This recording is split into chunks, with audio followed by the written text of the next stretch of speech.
প্রিয় শিক্ষার্থী, আশা করি সবাই তোমরা ভালো আছো। আবারও তোমাদের সাথে আজকে একটা লেকচার নিয়ে আসছি। যারা একাদশ দ্বাদশ শ্রেণীতে যারা আছো তাদের জন্য এই লেকচার। আমি তোমাদের ইতিপূর্বে যে লেকচারটি দিয়েছিলাম যে অনুপাত বিশ্লেষণ থেকে আর্থিক অবস্থার যে বিশ্লেষণ, সেই আর্থিক বিবরণী বিশ্লেষণ থেকে আজকে দুইটি বিষয় আলোচনা করতে চাই। অনুপাত বিশ্লেষণের সীমাবদ্ধতা এবং আরেকটি হচ্ছে যে হিসাব অনুপাতের ব্যবহারকারী। তো আর্থিক বিবরণী বিশ্লেষণে ইতিপূর্বে আমরা এটার সংজ্ঞা, গুরুত্ব এবং অন্যান্য দিকগুলো নিয়ে কথা বলেছিলাম। আজকে এই দুইটা বিষয় নিয়ে একটু কথা বলি। যে অনুপাত বিশ্লেষণের এত সুবিধা থাকার পরেও, এত গুরুত্ব থাকার পরেও এর কিছু সীমাবদ্ধতা কিন্তু রয়েছে। আমরা ইংরেজিতে যেটাকে বলি যে লিমিটেশন, যে কিছু কিছু ক্ষেত্রে এই অনুপাত বিশ্লেষণ কিন্তু আমাদেরকে যথার্থ সিদ্ধান্ত গ্রহণের ক্ষেত্রে কিন্তু সহায়তা নাও করতে পারে। যে আমরা বলেছি যে বিনিয়োগ সিদ্ধান্ত, আর্থিক সচ্ছলতা, ব্যবস্থাপনার দক্ষতা ইত্যাদি প্রকাশের ক্ষেত্রে আমরা এই অনুপাত বিশ্লেষণকে ব্যবহার করে থাকি, কিন্তু এরপরে কিন্তু এর ভেতরে কিছু ত্রুটি বিচ্যুতি রয়ে গিয়েছে, যে কারণে আমরা বলছি যে অনুপাত বিশ্লেষণের এত সুযোগ, এত অপার সম্ভাবনা থাকার পরেও এর ভেতরে কিছু ত্রুটি বিচ্যুতি রয়ে গিয়েছে। আমরা সেই ত্রুটি বিচ্যুতি বিষয়বস্তুগুলোকে নিয়ে একটু কথা বলি। তো প্রথম কথা হচ্ছে যে তোমাদের সামনে যদি খাতা থাকে তাহলে খাতায় অন্তত পয়েন্টগুলো লিখে ফেলো। আমি কয়েকটা পয়েন্ট এখানে লিখি যেগুলা তোমাদের কাজে লাগতে পারে।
তো যাই হোক, তোমাদের জন্য এই পয়েন্টগুলো একটু আলোচনা করি সংক্ষেপে।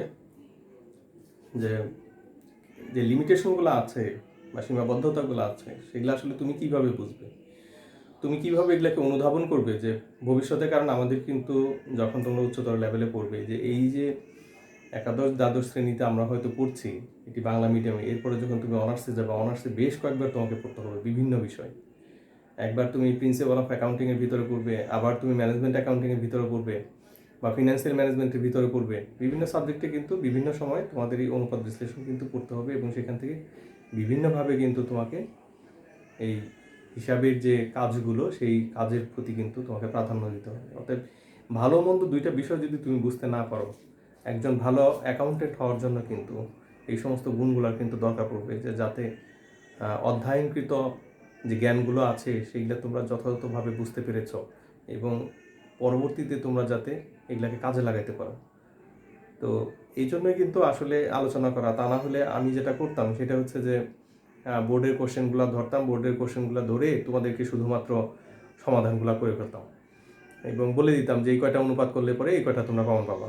জানা কথা যে 5টা অনুপাত আসে, 5টার মধ্যে হয়তো আমরা বলতে পারি যে 3টা তো আমরা ইজিলি আমরা কমন পাই মাত্র কয়েকটা করলে। তা আমি কিন্তু ওই কয়টা শিখাইতে পারতাম, এত কিছু আলোচনার কিন্তু দরকার নাই। কিন্তু আলোচনা দরকার এই জন্য যে তোমরা তো আসলে আজকে যাকে আমি ছোট মনে করছি সে কিন্তু ছোট থাকবে না, সে কিন্তু অনেক মেধা কিন্তু বিস্তৃত করতে পারে। তো তাকে আগে জ্ঞান অর্জন করতে হবে, তারপরে পরীক্ষার বিষয় তো পরবর্তী সময়ে আসবে। তো যাই হোক, আসি প্রথমেই যে আদর্শ নির্ধারণের সমস্যা। এই আদর্শটা আসলে কি জিনিস? আদর্শটা হচ্ছে বিভিন্ন যে আমরা যখন অনুপাতগুলো করি সেই অনুপাতগুলোর মধ্যে আমরা একটা আদর্শ মানকে নির্ধারণ করা থাকে বেশ কিছু ক্ষেত্রে। আসলে কোন অনুপাতের ক্ষেত্রে কতটুকু সেটার আদর্শ মান হবে সেটা কিন্তু একদমই যথার্থ নয়। ধরো আমরা যদি ধরে নিই যে একটা নিক্তি বা দাঁড়িপাল্লা যেটাকে বলি, তো একটা নিক্তির যখন এক পাশে যখন তার বাটখারা দেওয়া হয়, অপর প্রান্তে যখন তার পণ্য দেওয়া হয়, সেই পণ্যটা যখন নাকি উভয় পাশের যখন সমান হয় তখন আমরা সেটাকে বলি আদর্শ, যে সেখানে ক্রেতা বিক্রেতা কারো জিতার সম্ভাবনা নাই। যে যতটুকু চেয়েছে 1 কেজির বাটখারা যদি দেই, 1 কেজি যদি তুমি পেয়ে থাকো তাহলে এখানে কেউ ঠকবে না, 1000 গ্রামই যদি দেওয়া হয়। আর তার চেয়ে যদি বেশি তোমাকে দেওয়া হয় তাহলে কিন্তু ক্রেতা জিতে যাবে, বিক্রেতা ঠকে যাবে। আবার যদি বিক্রেতার দিকে বাটখারার দিকে যদি ঝোঁকটা থাকে তাহলে কিন্তু ক্রেতা কিন্তু ঠকে যাবে। তো যাই হোক, এটা একটা কথা প্রসঙ্গে বলা যে মূলত এই যে আদর্শ মান আমরা ধরে নিই যে অ্যাজ এক্সাম্পল যে মোট লাভ অনুপাত 20% হলে আদর্শ। কেন? মোট লাভ কি বিভিন্ন ব্যবসায় তো বিভিন্ন রকম হতে পারে। আবার বিভিন্ন ব্যবসায় মোট লাভ ভালো হওয়া সত্ত্বেও পরোক্ষ ব্যয় বেশি হওয়ার কারণে কিন্তু নিট লাভ অনুপাতটা কিন্তু কমে যায়। তাহলে ওখানে যদি আমরা কি বলি ব্যবসার কোনো ধরন প্রকৃতি এগুলোকে বিবেচনা না করে যদি বলি যে এই ব্যবসায় এত পার্সেন্ট লাভ হলে পরে সেটাই আদর্শ, এটা যথার্থ নয়। এই যে স্ট্যান্ডার্ড যে মানগুলো আমরা বলি এগুলা আসলে ধরে নেওয়া হয়েছে, কিন্তু একদম দাঁড়িপাল্লার মতন সেটা কিন্তু একাত্ম নয়, একদম সেটাই পারফেক্ট। এই পারফেক্ট শব্দ কিন্তু আমরা অনুপাত বিশ্লেষণে অনেক ক্ষেত্রেই আমরা বলতে পারি না যে এইরকম হইলে অবশ্যই এরকম ঘটবে। তো যাই হোক, এই কারণে এই ত্রুটিটা রয়ে গিয়েছে যে আদর্শ নির্ধারণের ক্ষেত্রে আসলে কোনো একটা বেজের উপরে যে ভিত্তি করে যে ধরা হয়েছে তা কিন্তু না। গতানুগতিক বইয়ের মধ্যে হয়তো লেখা থাকে যে এত 2:1, 1:1 বা 15%, 20%, অথবা 5 বার আবর্তন, টার্নওভারটা যদি 5 বারের বেশি হয়, 5 হচ্ছে আদর্শ, 5-এর চেয়ে বেশি হলে ভালো। তো এইরকম কথাবার্তা আসলে এইটা একদমই পারফেক্ট না, একদমই যথার্থ নয়। এই কারণে আমরা বলেছি যে আদর্শ নির্ধারণে কিছু সমস্যা রয়ে গেছে। 2 নম্বর হচ্ছে যে তুলনার ক্ষেত্র। আমরা যখন তুলনা করি, ধরে নিই যে আমরা যদি ভিন্ন ভিন্ন ব্যবসার সাথে যদি আমরা তুলনা করতে চাই যে এই ব্যবসা এক্স একটা কোম্পানি, ওয়াই একটা কোম্পানি, তো তাদের মধ্যে যদি এই যে বিভিন্ন যে প্রয়োগ ক্ষেত্র আছে, বেশ কিছু ক্ষেত্রে আমরা হিসাব বিজ্ঞানের বিভিন্ন জিনিস প্রয়োগ করি। যেমন ধরো অবচয়, তুমি একটা প্রতিষ্ঠানের পরোক্ষ ব্যয় নির্ধারণ করতেছ, এই প্রতিষ্ঠানটা হয়তো ক প্রতিষ্ঠানটা সরলরৈখিক পদ্ধতিতে অবচয় নির্ধারণ করে, খ প্রতিষ্ঠানটা হয়তো বর্ষ সংখ্যা সমষ্টি পদ্ধতিতে নির্ধারণ করে। তাহলে কিন্তু এই যে আমরা যদি তুলনা করি এখানে এই যথার্থ কিন্তু হলো না। এছাড়াও মজুত পণ্য যদি রেকর্ড রাখা, আমরা জানি যে মজুত পণ্য রেকর্ড করারও কিন্তু বিভিন্ন পদ্ধতি রয়েছে, first in first out, last in first out.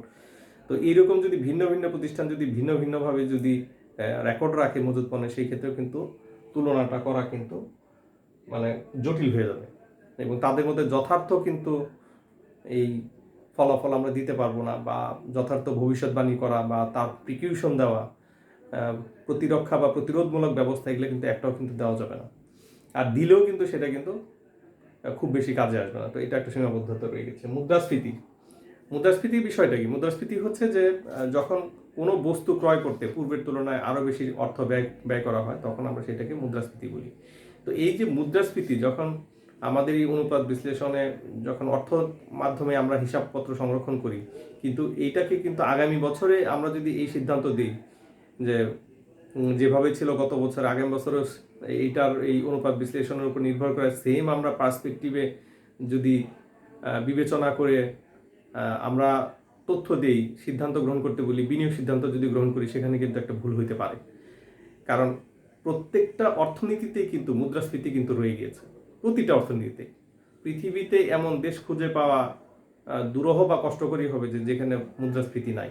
মুদ্রা সংকুচন নীতি কিন্তু খুব কম দেশই কিন্তু গ্রহণ করে। তো যাই হোক, মুদ্রাস্ফীতিকে যেহেতু বিবেচনা করা হয় না, এই কারণে এটার কিছু সীমাবদ্ধতা কিন্তু রয়ে গেছে, যে এখানে একদম যথার্থভাবে যা চাচ্ছি তাই যে একদম হু হু ঘটবে বা সিদ্ধান্ত দিব বা ভবিষ্যতে সেই রকমই ঘটবে, এটা নাও হইতে পারে। এরপরে আসি আনুষঙ্গিক বিষয়ের প্রতি, আনুষঙ্গিক বিষয়ের প্রাধান্য।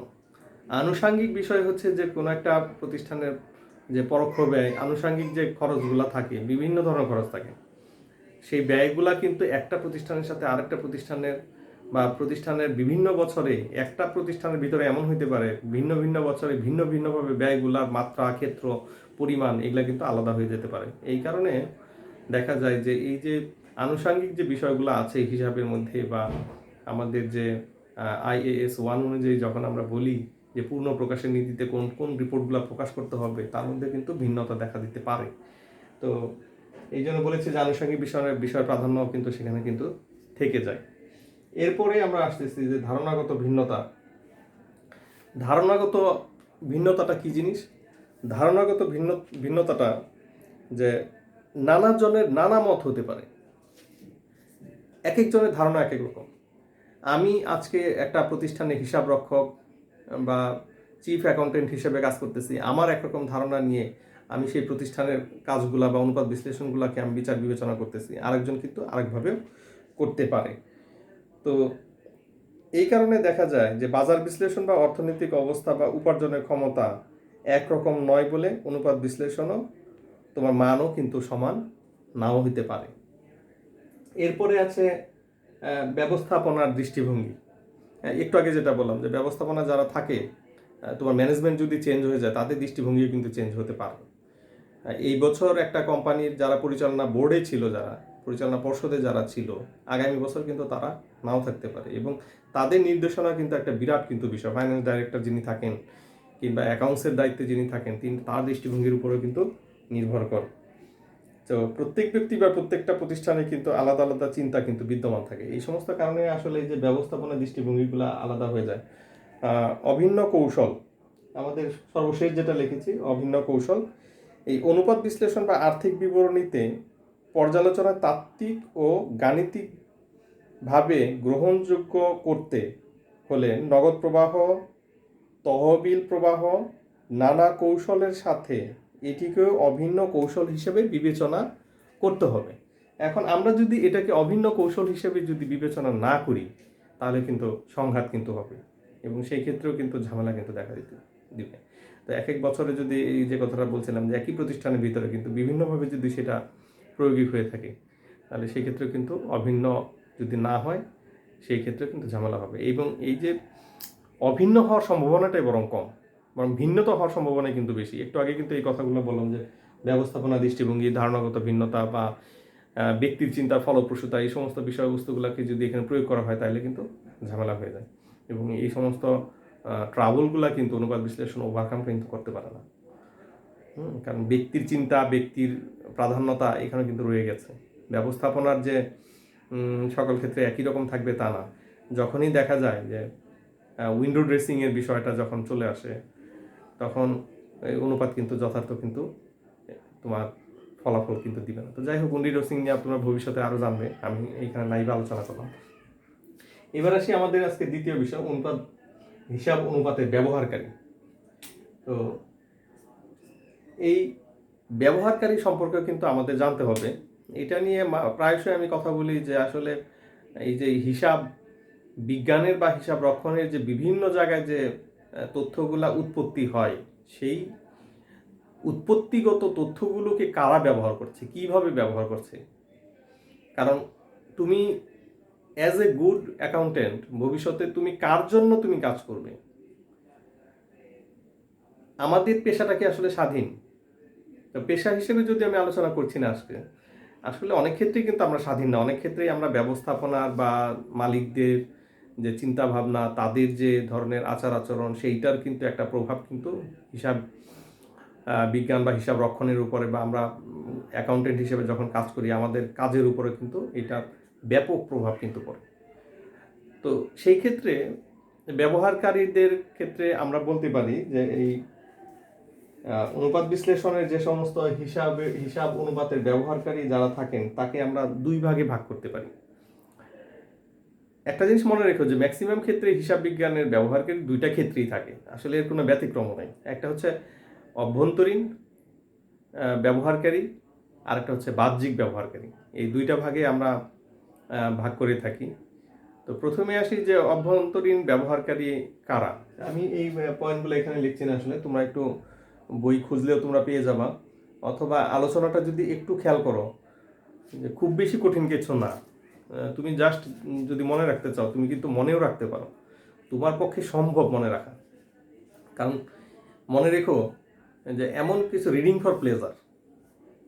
ফর প্লেজার, আনন্দের জন্য পড়া। আমরা যদি আনন্দের জন্য যদি কোনো কাজ করি আমরা জানি যে সেটা আমাদের সহজেই আয়ত্ত হয়ে যায়।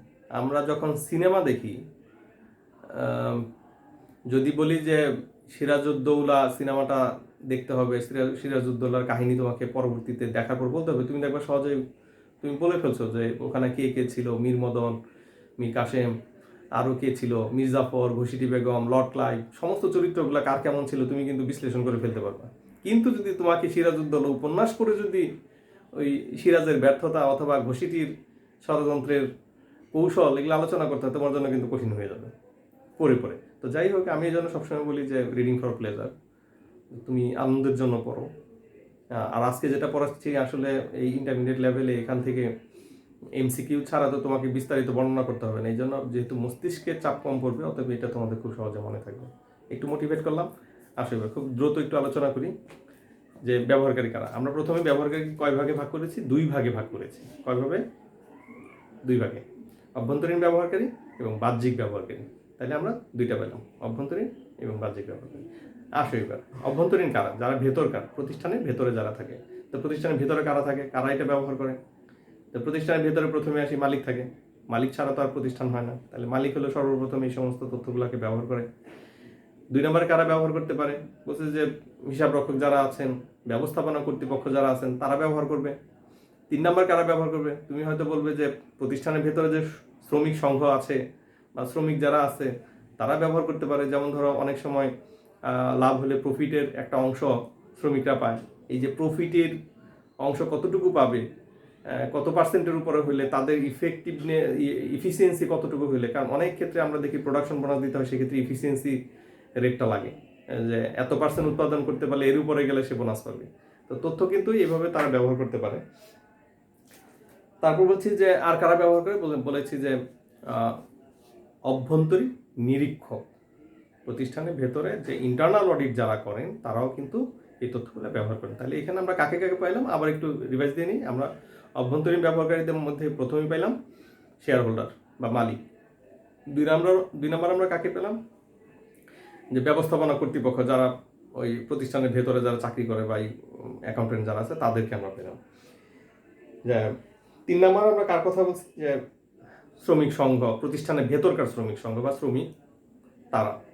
আর সর্বশেষ কি বলেছি, যে ইন্টারনাল অডিটে যারা থাকেন বা অভ্যন্তরীণ নিরীক্ষক হিসেবে যারা থাকেন এরা ব্যবহার করেন। এবার সে বাহ্যিক ব্যবহারকারী, এই অংশটা কিন্তু লম্বা, এই অংশটা ব্যবহারকারী অনেক লম্বা। তারা প্রতিষ্ঠান থেকে নানা ধরনের তথ্য নেয়, সেই তথ্য অনুযায়ী কিন্তু তারা সেই তথ্যগুলোকে ব্যবহার করে। এরা কারা আছে?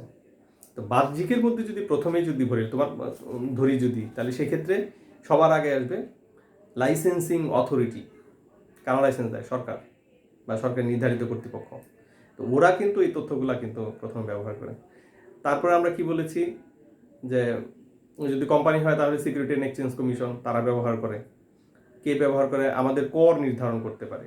তাহলে কর নির্ধারণ কে করে? আয়কর বিভাগ বা রাজস্ব বিভাগের মধ্যে যারা আছে, ভ্যাট এবং এক্সাইজ, এটা একটা দিক, আর একটা হলো ইনকাম ট্যাক্স, দুইটা দিক আছে। তো ভ্যাট এক্সাইজ যদি করে তারাও কিন্তু এই তথ্য ব্যবহার করে। আবার যারা আমাদের কাছ থেকে আয়কর নিবে তারাও কিন্তু ব্যবহার করে। সরকারের দুইটা কর্তৃপক্ষ, অর্থাৎ আমরা বোর্ড অফ রেভিনিউর আন্ডারে যারা আছে, প্রতিষ্ঠানের উপরে যারা আয়কর এবং ভ্যাট বা এক্সাইজ যারা আদায় করে তারাও এটা ব্যবহার করে থাকে। এছাড়া আর কে করে বলছি যে বিনিয়োগকারী ব্যবহার করে, আর কে করে পাওনাদার ব্যবহার করে, দেনাদার ব্যবহার করে, তথ্যগুলো কিন্তু তারা ব্যবহার করে। যেমন ধরো আমাদের কাছ থেকে বাকিতে কেউ মাল সরবরাহ করবে, বাকিতে সে কিন্তু দেখবে যে আমাদের আর্থিক সচ্ছলতা আছে কিনা, আমরা তার ভবিষ্যতে টাকাগুলো পরিশোধ করতে পারবো কিনা। অর্থাৎ পাওনাদার কিন্তু এই তথ্যগুলো নিয়ে কিন্তু আমাদের দেয়। ঋণ প্রদানকারী প্রতিষ্ঠান, আমরা যদি বলি ব্যাংক এবং বীমা প্রতিষ্ঠান, তারা ঋণ দেওয়ার ক্ষেত্রে কিন্তু আমাদের এই সলভেন্সি এবং বিভিন্ন অনুপাতগুলো কিন্তু বিশ্লেষণ করে থাকে। আমরা এছাড়াও বলতে পারি যে ধরো বাইরের শ্রমিক সংগঠন যেগুলো আছে ওরা আমাদের এই তথ্যগুলো ব্যবহার করতে পারে, বিসিসিআই ব্যবহার করতে পারে। হ্যাঁ, বাংলাদেশের জন্য বলা হয়, তার মানে কি বণিক সমিতি। হ্যাঁ, বিসিসিআই আমি একটা রেফারেন্স হিসেবে বললাম, কিন্তু বণিক সমিতি যেগুলো আছে বা এদের যে সংগঠন আছে তারা কিন্তু আমাদের এই তথ্যগুলো ব্যবহার করতে পারে। তো যাই হোক, এছাড়াও আর কে করতে পারে? যার দরকার পড়ে সেই করবে, এটি তো কথা, তাই তো? আর কার দরকার পড়তে পারে? আর দরকার পড়তে পারে হচ্ছে যে যারা গবেষণা করতে পারে আমাদের প্রতিষ্ঠান নিয়ে, আমাদের তো এই সমস্ত তথ্য নিয়ে গবেষণা করতে পারে। আর কি করতে পারে? যারা আমাদেরকে পরামর্শ দিতে চায় তারা আমাদেরকে এই তথ্যগুলো ব্যবহার করতে পারে। আমাদের উইল উইশার যারা, তারাও এটা করতে পারে। তো যাই হোক, এই কথাগুলো মনে রেখো, বই খুললেও তোমরা পাবা। বইয়ের তো গুরুত্ব রয়েছে, পাশাপাশি আর বইয়ের মতো আমার এই লেকচারগুলো রয়ে গেল অনলাইনে। তো আমি যদি নাও থাকি, স্মৃতির পাতায় কিন্তু এই আজকের যে রেকর্ডটা, সেই রেকর্ড কিন্তু একদম সারা জীবনের জন্য সংরক্ষিত কিন্তু হয়ে যাচ্ছে। তো আসলে বই লেখার মতোই আমাদের কথাবার্তাগুলো। তুমি যদি বারবার থামায় থামায় শুনতে চাও তাও শুনতে পারো, তুমি যদি আমাকে দেখতে চাও তাও দেখতে পারো। তো যাই হোক, শুধু আমার সাথে কথা বলতে পারো না। ওয়ান ওয়ে কমিউনিকেশন, এটা একটা ত্রুটি এই পদ্ধতির। তো যাই হোক, আজকে এই দুইটি বিষয় আলোচনা করলাম। তোমরা মনোযোগ সহকারে হয়তো একটু বোঝার চেষ্টা করেছো। আর যদি বুঝতে কোনো অসুবিধাও যদি হয়, থামায় থামায় তোমরা দেখে নিও। কোনো সমস্যা থাকলে আমার সাথে ব্যক্তিগতভাবে তোমরা কথা বলতে পারো। তো পরবর্তী লেকচার দেওয়ার আগ পর্যন্ত তোমরা ভালো থাকবে, সুস্থ থাকবে। কলেজ স্কুলে ইনশাল্লাহ তোমাদের সাথে সবার সাথে দেখা হবে। তো তার আগ পর্যন্ত আজকের মতন বিদায় নিচ্ছি। আল্লাহ হাফেজ।